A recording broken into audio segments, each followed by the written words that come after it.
1950களில் உடன்பிறப்பாக இருந்த என்னுடைய தாத்தா இன்னைக்கு இருக்கக்கூடிய உடன்பிறப்புகளுக்கு ஒரு கவிதை எழுதுனா எப்படி இருக்கும் அப்படின்னு ஒரு சின்ன கற்பனை. என் இனிய உடன்பிறப்பே, உன் உடன்பிறப்பான நான் உனக்கு சிலவற்றை நினைவூட்டுகிறேன். அண்ணா மாநில சுயாட்சி வேண்டும் என்றார், ஆனால் நீயோ அந்த அதிகாரத்தின் சாவிகளை மத்தியில் ஒப்படைத்து விட்டாயே உடன்பிறப்பே. அண்ணா மதுக்கடைக்கு எதிரானார், ஆனால் நீயோ அதை மக்களின் வாழ்வாதாரமாக மாற்றி விற்கிறாயே உடன்பிறப்பே.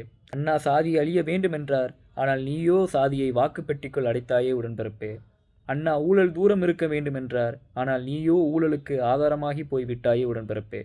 அண்ணா குடும்பம் வேறு அரசியல் வேறு என்றார், ஆனால் நீயோ குடும்பத்தையே அரசியலாக்கி விட்டாயே உடன்பிறப்பே. அண்ணா சுயமரியாதை என்றார், ஆனால் நீயோ அதற்கான பொருளை மற்றவர்களின் பாதத்தில் தேடுகிறாயே உடன்பிறப்பே.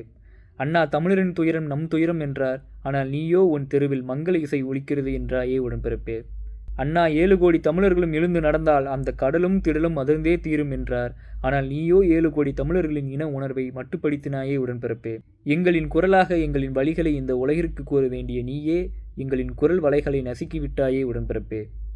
கச்சத்தீவின் உரிமைகளை காகிதத்தில் பறக்கவிட்டு கடற்கரை வீடுகள் இன்றும் புயலில் அல்ல அரசியல் துரோகத்தில்தான் இடிந்து விழுகின்றன என்பதை நிரூபித்து விட்டாயே உடன்பிறப்பே.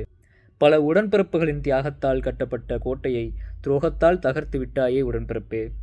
அண்ணாவின் கொள்கைகளை கல்லறையில் புதைத்து இவை அனைத்தையும் செய்கின்ற உன்னை எமது வாரிசுகள் போராடாமல் சகித்து கொள்ளும் என்று எண்ணுகிறாயா எனதருமை உடன்பிறப்பே. இப்படிக்கு அண்ணாவின் தம்பி.